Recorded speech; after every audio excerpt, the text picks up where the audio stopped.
కరెక్టేనా? మీరు పెద్ద మనుషులు వర్మ ఆడ కూర్చుందామా పైన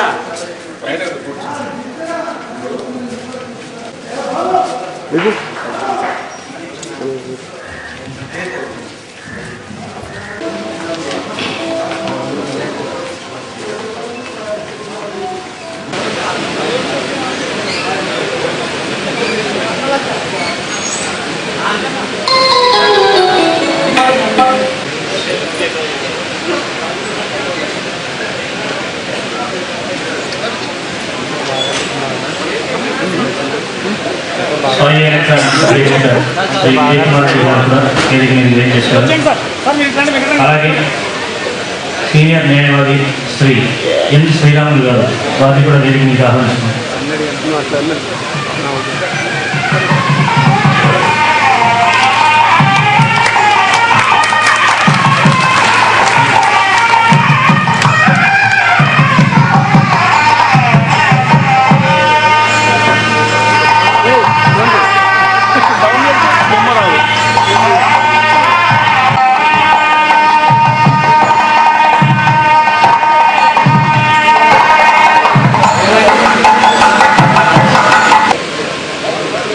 సమితి అధ్యక్షులు లింగస్వామి గారి వేదిక మీదకి రావాల్సిందిగా ఆహ్వానిస్తున్నాం.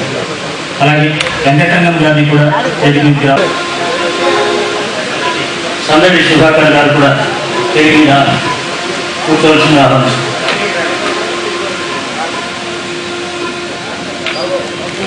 ఈనాటి వారి అధ్యక్షోపన్యాసంతో వేదిక మీదకి రావాల్సిందిగా ఆహ్వానిస్తున్నాం.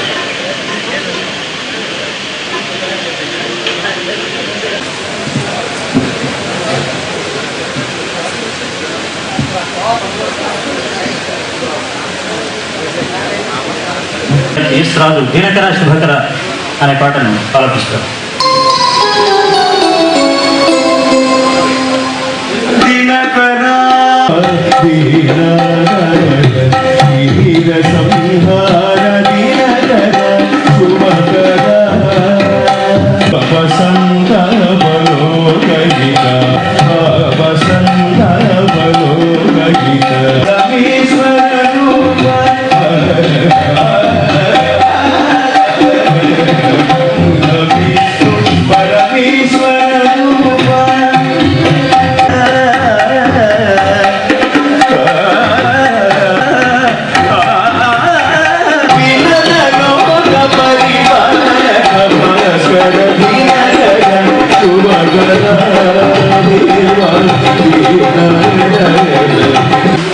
ముఖ్యమైనటువంటి అందరికీ ఈ ఆడియన్స్ ఉన్నటువంటి ప్రజలందరికీ శుభాకాంక్షలతో చెప్తూ ఆ ఊరు ఎక్కడ పెట్టినా కూడా ఈ యొక్క కాయలు ఇవన్నీ ఉంటాయి. తర్వాత మన విలేజెస్లో పెట్టే కంప్లీట్ ధాన్యాలు ఇవన్నీ ఉంటాయి. తర్వాత ముఖ్యంగా ఉదాహరణ అంటే ఫస్ట్ ఇది ఎప్పుడు కూడా జరగలేదు, ఇక జరగదు కూడా అనుకుంటున్నాను నేను. ఎందుకంటే నాకున్నటువంటి 65 సంవత్సరాల అనుభవంతో ఎక్కడ కూడా ఇలాంటి విపత్తు చూడలేదు. ముఖ్యంగా మన వెంకటేష్ గారు ఎమ్మెల్యే ఉండబట్టి మన కర్నూలు ఈ విధంగా చాలా హ్యాపీగా ఉంది.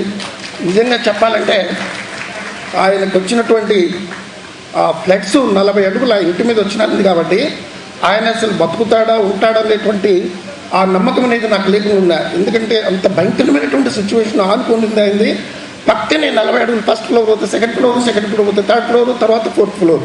ఇంకా ఆయన ఆ అమ్మ వెంకటేష్ గారి ఆయన శ్రీమతి చెప్తా ఉండే విధంగా నా కళ్ళకి నీళ్ళు వచ్చి, అన్న మేము బతికి బయట రావడమే చాలా కష్టమైంది. అప్పుడు మేమంతా నాటు పడవలు తెప్పించుకొని లారీల్లో ఒక టైర్లతోటి చిన్న పిల్లలందరూ పండగకు మాకు అందరికి వచ్చినారు. ఆ టైర్లతో మేము ఈదుకుంటూ బయటకు వచ్చి మేము నిజంగా బతికినామంటే ఈ కర్నూలు యొక్క ప్రజల యొక్క దీంతో వస్తున్నామని చెప్పారు. తర్వాత ఆ నెల రోజులు కూడా ఆయన ఈ వరదలలో ఎంత కష్టపడి ఎంత చేసి ఆయన అందరికీ ఫోన్లు చేశారు, బంధువులకు స్నేహితులకు ఎక్కలేనటువంటి ప్రజలందరికీ చాలా సాయం చేశారు. తర్వాత ఇప్పుడు వచ్చినటువంటి సంవత్సరము వికృతినామ సంవత్సరం తెలుసు మీకు. ఈ వికృతి అంటే దీని యొక్క పేరే తెలుపుతుంది, ప్రకృతికి విరుద్ధము, అంటే నేచర్కి విరుద్ధము. అంటే పోయినసారి కంటే ఈసారి చాలా భయంకరమైనటువంటి సిచ్యువేషన్ ఉంటాయని ఈ పంచాంగం చెప్తుంది. తర్వాత మేమందరం దేవుని మొక్కుకునేది అంటే పోయినసారి మాత్రం కాకుండా ఈసారి కర్నూలు ప్రజలు, దేశము, మన యొక్క స్టేట్ అంతా కూడా సుభిక్షితంతో చాలా బాగుండాలి, సకాలంలో వర్షం పడాలి, ఫ్లడ్స్ రాకుండా అందరూ హ్యాపీగా ఉండాలని అందరికీ దేవుణ్ణి మొక్కుతున్నాను. తర్వాత ఉగాది యొక్క ప్రాముఖ్యత ఎంత ఉందో మీకు అందరికీ తెలుసు. విధి ఎలా ఉంటుందంటే ఎగ్జాంపుల్ చెప్తున్నాను. మన కలెక్టర్ గారు కరెక్ట్గా 15 నెలలు అయింది ఇక్కడికి వచ్చి. ఆయన కర్నూలుకి వచ్చినప్పుడు 1 month లోపలనే మన ఉగాది ఉత్సవ రోజు ఆయనకు స్వాగతం చెప్పాము. మళ్ళీ ఇప్పుడు ఆయనకు వీడుకోలు చెప్తున్నాము. వితిన్ 15 monthsలో ఎన్ని విధాలుగా వచ్చినాయండి, అన్ని విధాలుగా వచ్చినాయి. ఉగాది యొక్క ప్రాముఖ్యత మీకు తెలుసు. ఉగాది అంటే మన యొక్క బ్రహ్మ ఈ యొక్క సృష్టిని ఇచ్చింది కూడా ఆ రోజు బ్రహ్మ కూడా ఉగాది రోజునే. తర్వాత మీకు రామాయణంలో తెలుసు. తర్వాత శ్రీరామచంద్రుడు పట్టాభిషేకం కూడా ఈ ఉగాది రోజునే. తర్వాత ధర్మరాజు పట్టాభిషేకం కూడా ఈ ఉగాది రోజు. ఇవన్నీ ఎంత ప్రాముఖ్యత ఉందంటే ఉగాదికి అంత ప్రాముఖ్యత ఉంది. తర్వాత మాకు ముఖ్యంగా ఈ 10 సంవత్సరాల నుండి సహకరించినటువంటి, ముఖ్యంగా చెప్పాలంటే మాకు ఆ state bank of India Hyderabad వాళ్ళు, చీఫ్ మినిస్టరు వేణుగోపాల్ గారు, రామ్మోహన్ గారు చాలా మాకు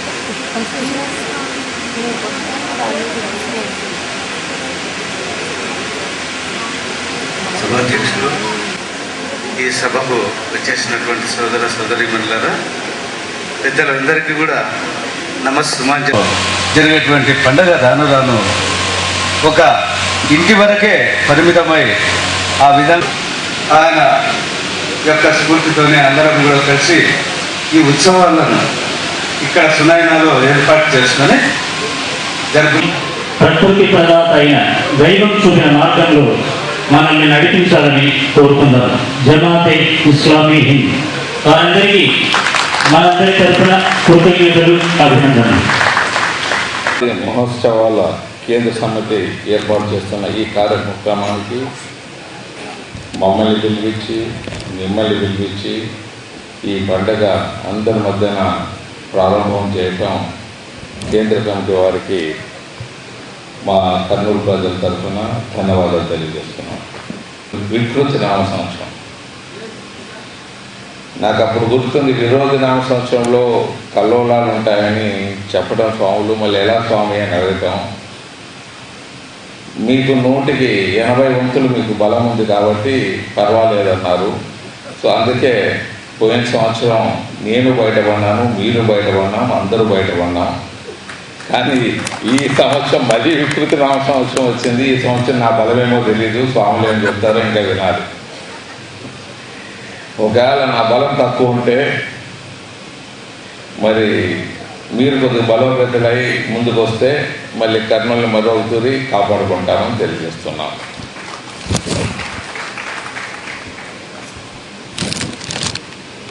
ఒక చక్కటి మెసేజ్ కార్డు ప్రింట్ చేశారు.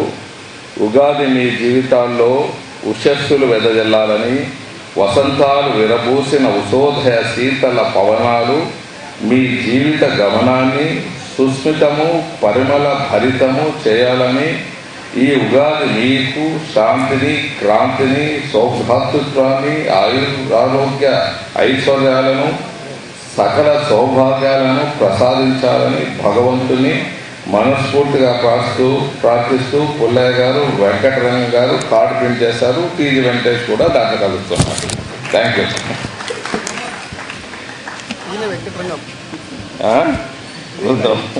పైన మనమంతా చూస్తే నవరసాలు ఉన్నాయి. కళలకు నవరసాలు ఎలాగో ఉగాది పండగకు 7 రకాల పచ్చడి కూడా అంత అవసరం. మరి ఇలాంటి ఉగాది ఒక చిన్న ప్రశ్న వేస్తాను. ఉగాది అంటే నేను వింటూ వచ్చాను, అది మీకు కూడా అడుగుతామని. ఒక 1000 రూపాయలు ఇస్తాం ఉగాది సంవత్సరం ఏమన్నా చక్కగా చెప్తే. ఉగాది పంచాంగం ఈ సంవత్సరం ఇప్పుడే ఎందుకు చదవాలి, రోజు ఎందుకు చదవాలి అనేది ప్రశ్న.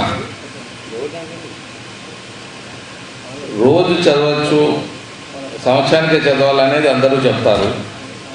రోజు చదవచ్చు, రోజు చదువుతారా మంచిది అని ఎవరైనా చెప్పగలిగితే 1000 రూపాయలు తీసుకోవచ్చు. వాళ్ళు చెప్పలేకపోతే వాళ్ళు 1000 రూపాయలు ఇవ్వాలి.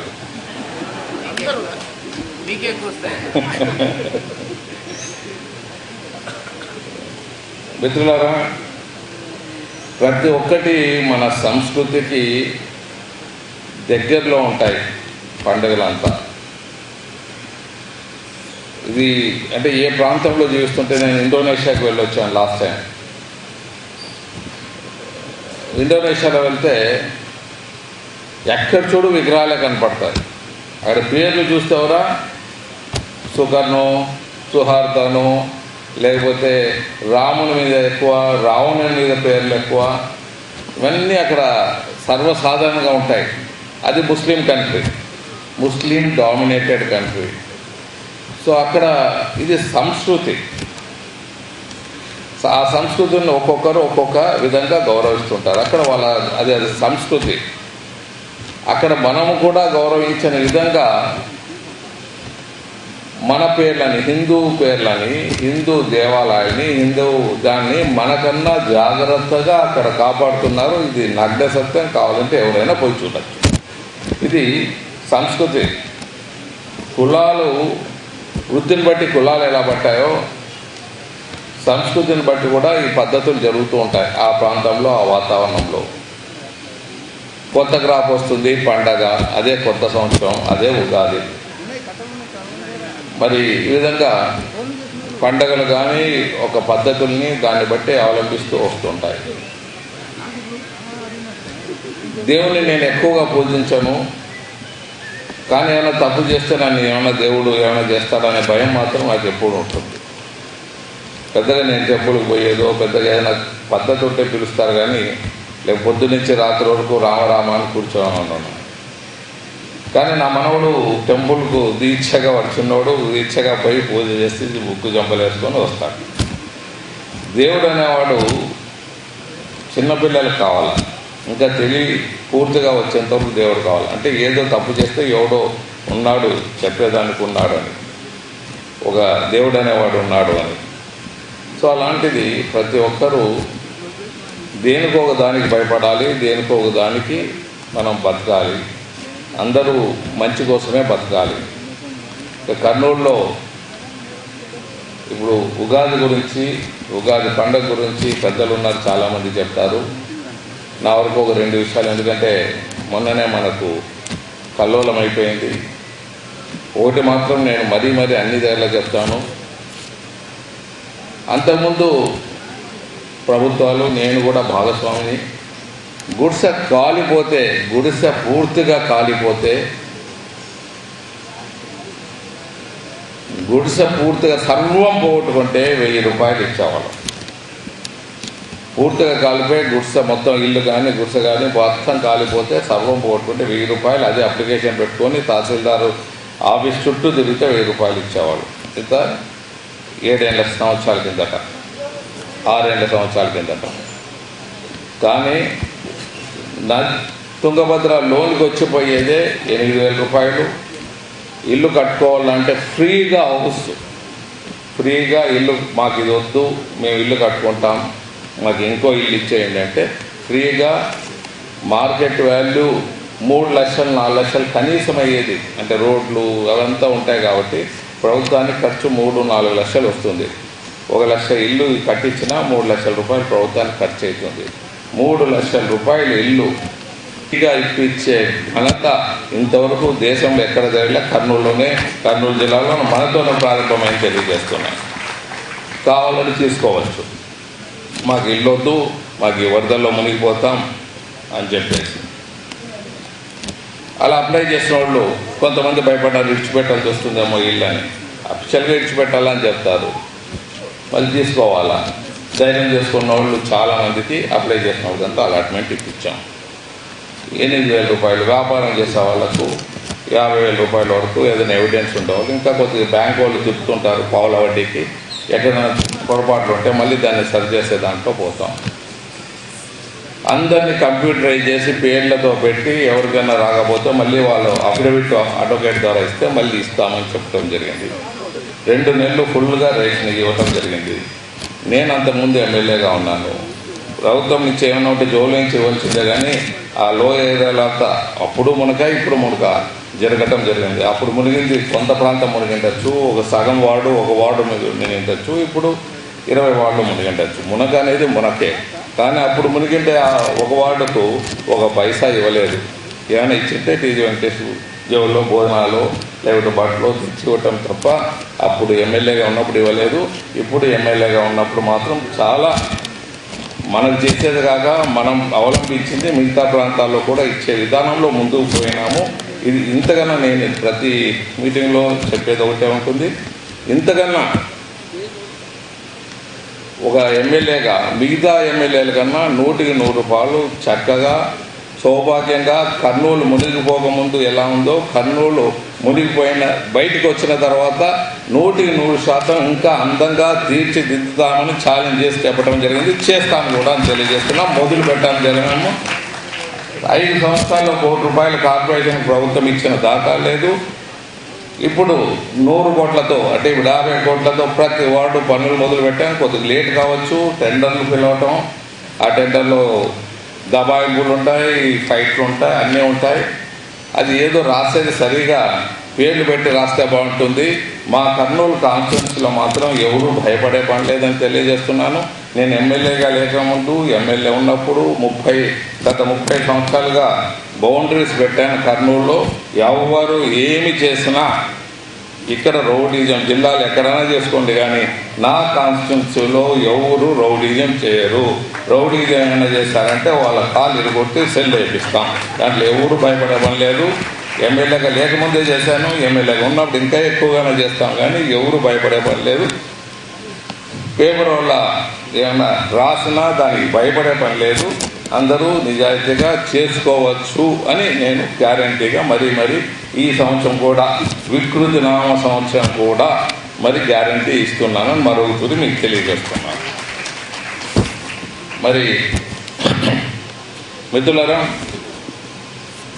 ఈరోజు చక్కగా అంటే మనం బయట వచ్చాము. ఈ పండుగలు అనేది పాత మర్చిపోయి కొత్తదనం కోసమే ఈ పండుగలు అనేది పెద్దలు పెట్టారు. మనమందరూ హ్యాపీగా సుఖశాంతులతో మరి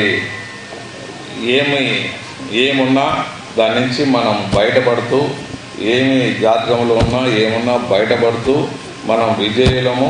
మనం తప్పకుండా మన ప్రాంతంలో ఇంత వరదలు వచ్చినా కనీసం అందరూ పేపర్లో రాశారు. కొన్ని నెలలైనా కర్నూలు బయటపడదన్నారు.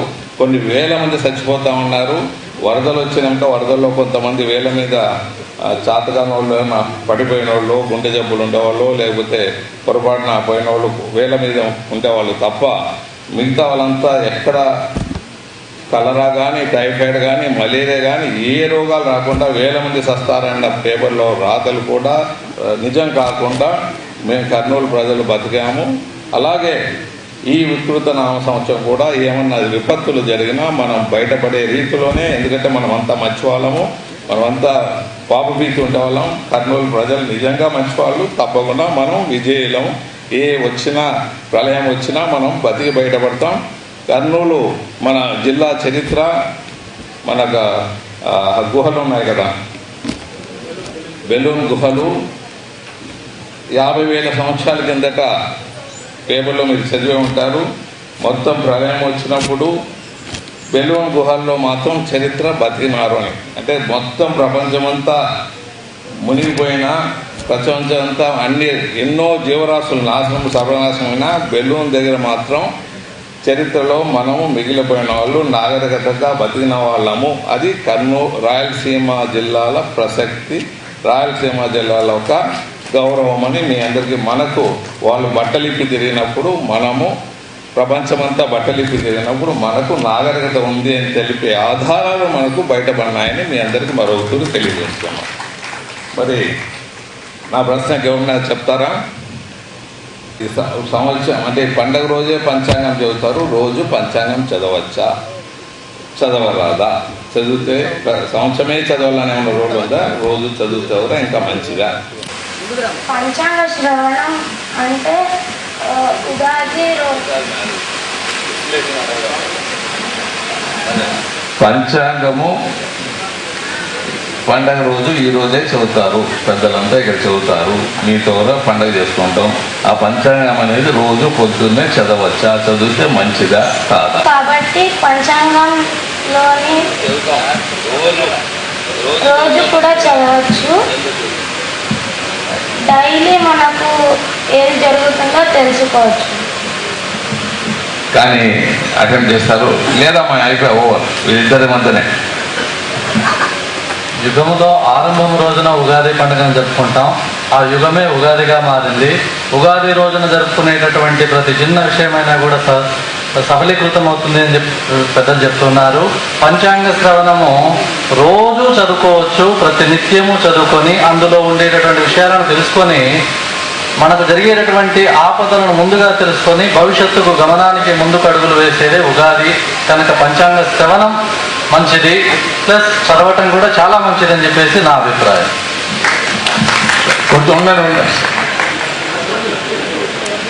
ఇద్దరు అటెంప్ట్ చేస్తారు, ఒకరిని నుంచి ఒకరు అటెంప్ట్. అంటే నేను చెప్పేది వాళ్ళు చెప్పేది అంటే రోజు చదవచ్చు అనేది వరకు కరెక్టే. ఎందుకు అనేది ఇంకా కొద్దిగా కాలాన్ని గురించి చెప్తుంది అనమాట. సో కాలం దాంట్లంతా సమయాన్ని గురించే మొత్తం పంచాంగం అంతా సమయాన్నే. సో ఆ సమయాన్ని ఎప్పుడు చదువుతాం. దేవుని దగ్గర మంత్రాలు చదవని వాళ్ళు కూడా అట్లీస్ట్ ఉగాది పంచాంగం చదివితే ఆ పంచాంగం ఈజీ కాబట్టి అది ఒక విధంగా మంచిది. కాలాన్ని సమయాన్ని గురించి చెప్పేదే ఉగాది అని అంటే నాతో ఉంది. సో ఇద్దరికి అటెంప్ట్ చేసినందుకు కొద్ది గొప్ప మాకన్నా మేధావితనం చూపినందుకు 500 రూపాయలు వాళ్ళిద్దరికి ఇస్తాం. ఇది అమౌంట్ చిన్నది, ఊరికే తమాషాగా అందరికీ ఆ స్పిరిట్ రావాలి. అందరూ మన కర్నూలులో పుట్టిన ప్రతి బిడ్డ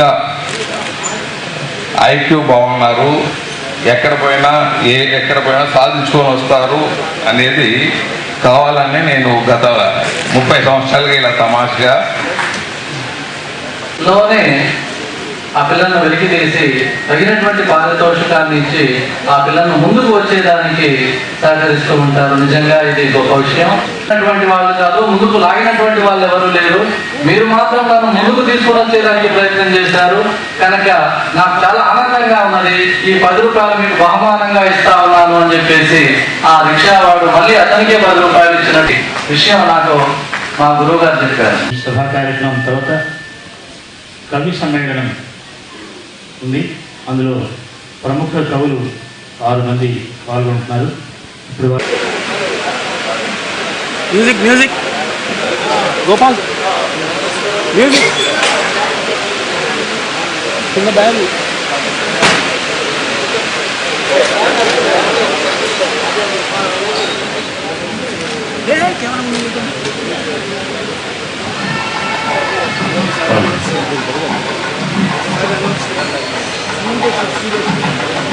శ్రీ కేబిఎస్ కుమార్ గారు వెటర్నరీ డిపార్ట్మెంట్లో సూపరింటెండెంట్గా పనిచేసి రిటైర్ అయ్యారు. వారు మంచి రచయిత.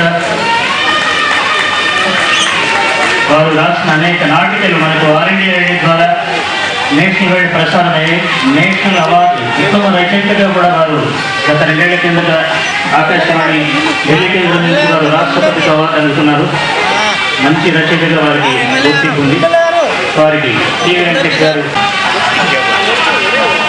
తర్వాత శ్రీ రంగస్వామి,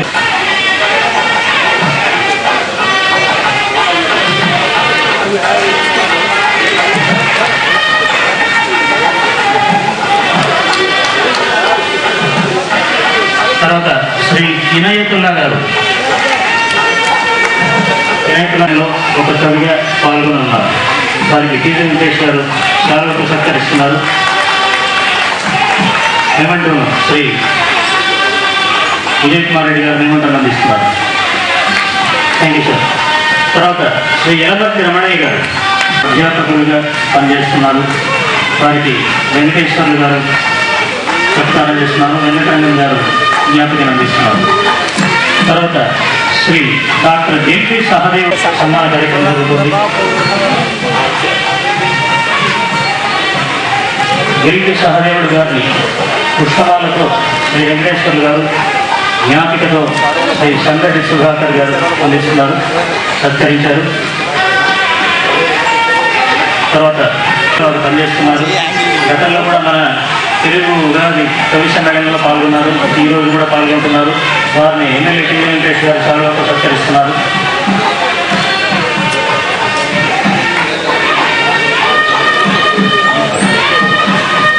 తర్వాత ఈనాటి ఉగాది పురస్కారాలు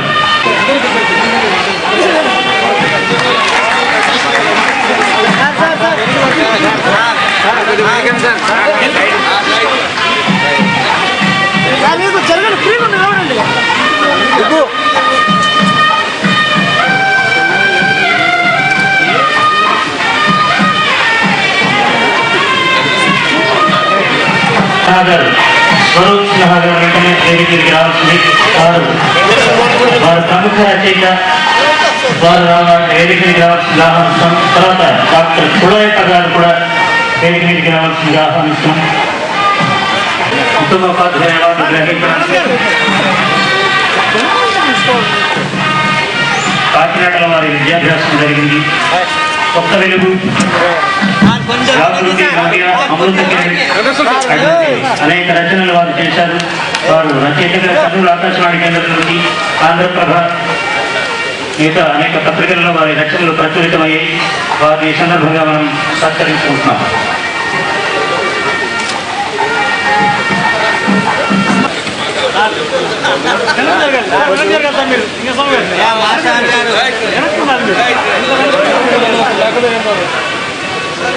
సార్, మా ఉగాది ఉత్సవ కమిటీ గౌరవాధ్యక్షులు శ్రీ డాక్టర్ డిఆర్ రెడ్డి గారు వచ్చేశారు. వారిని వేదిక మీద డాక్టర్ కులాయప్ప గారికి సన్మానం జరుగుతుంది. తర్వాత శ్రీ వెంకటేశ్వర్లు గారు సిసి కలెక్టర్ సిసిగా పనిచేసి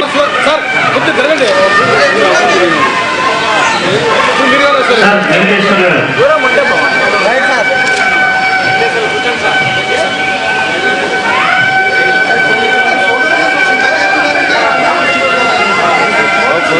ఒక ప్రభుత్వ ఉద్యోగిగా అనేక మందికి మన్నలు అందుకున్నారు. వారు ప్రస్తుతం ఈ పురస్కారాన్ని అందుకున్నారు.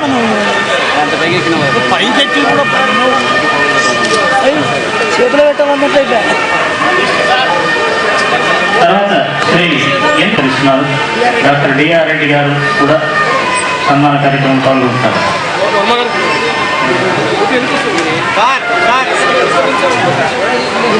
డాక్టర్ డి రవికృష్ణ గారు, తర్వాత డాక్టర్ డి రవికృష్ణ గారు వేదిక మీద రావాల్సిందిగా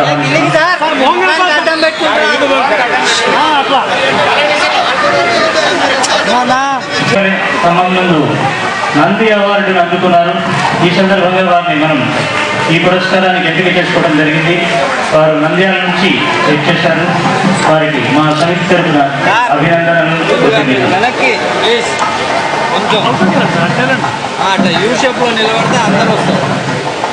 తర్వాత శ్రీ పక్కి మొగులయ్య గారు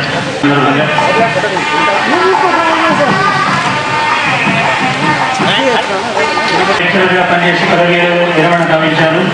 అలాగే లలిత కళా సమితి అధ్యక్షులుగా వారు ఎన్నో సాంస్కృతిక కార్యక్రమాలు నిర్వహిస్తున్నారు. పోలీసు వారి నాటకానికి దర్శకులుగా, ఒక నటునిగా వారు అనేక ప్రదర్శించారు. ఈ సందర్భంగా వారిని ఖమ్మంలో ఇటీవల నంది అవార్డు వరించింది.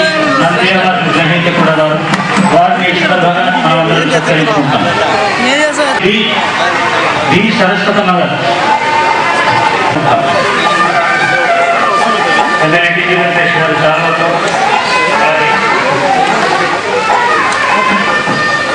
మెమంటోతో వారిని సత్కరించారు.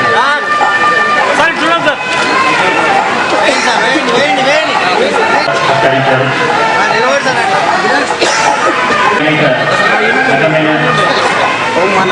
స్థానాన్ని సాటి మనందరికీ వారు చిరపరిస్థితులు. ప్రస్తుతం వారు సన్మానాన్ని అందుకుంటారు.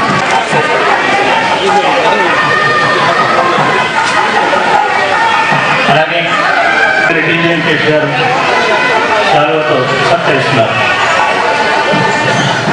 అమరావతి బృందంకి శ్రీ తులసీదాస్ గారు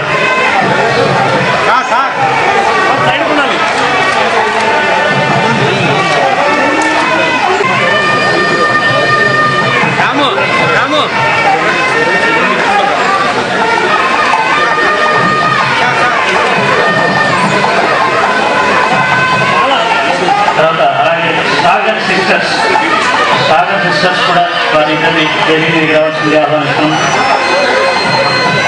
గ్రహీతలందరూ వేదిక మీదకి వస్తే మీడియా వారి కోరిక వారు అందరూ ఫోటోస్ తీసుకుంటారంటున్నారు.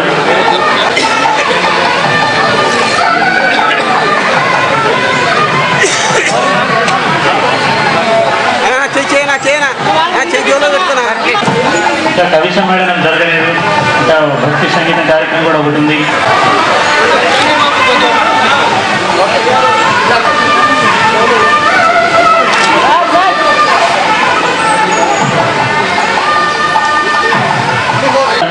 జ్ఞాపికను అందజేయవలసిందిగా ఎమ్మెల్యే గారిని కోరుతాం.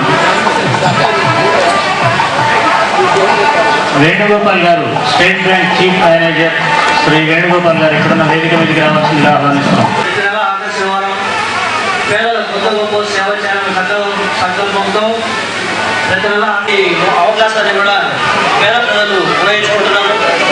ఈ పేద ప్రజల్లో చూసే ఆనందం, ఆ రోజు కలిగే సంతోషం వాళ్ళ కళల్లో కనిపిస్తున్నదానికి అదే నా ఆత్మస్థైర్యం, ఆత్మవిశ్వాసం, ఆనందం. సార్ మీరు దేవుడు లాగా వచ్చి మాకు మందులు ఇస్తున్నారు, మాకు ఉచితంగా చూస్తున్నారనే చూస్తే వాళ్ళు ఆనందపడటం చూసిన చాలా సంతోషమై ఈరోజు కూడా అదే క్యాంపులో 6 సంవత్సరాలు ఉంటే 72 క్యాంపులు అయిపోయినాయి. ఆస్మా మెడికల్ క్యాంపు ఉండేది. రాబో కాలంలో కూడా ఈ క్యాంపులు పేదల కోసం సర్వత్రా ఈ వినియోగిస్తాయని చూస్తాయని సభాముఖంగా మీకు అందరికీ తెలుపుతున్నాను. మీ అందరికీ మరోసారి ఉగాది ఆరోగ్య ఐశ్వర్య శుభాకాంక్షలు తెలుపుతూ ముగిస్తున్నాను. ఈ పురస్కారం ఇచ్చినటువంటి మర్చిపోయాను. కేంద్ర సమితి ఉగాది కేంద్ర సమితి వారికి నాకు కృతజ్ఞతలు తెలియజేస్తున్నాను. Thank you sir. ఇప్పుడు state bank manager Shri Venugopal గారిని విజయకుమార్ రెడ్డి గారు సత్కరించారు. అలాగే వెంకటేశ్వర గారు సత్కరించారు. ఇంకా చాలా కార్యక్రమాలు ఉన్నాయి. దయచేసి ఆహుతులందరూ ఆశీనులు కావాల్సిందిగా ఆహ్వానిస్తున్నాం.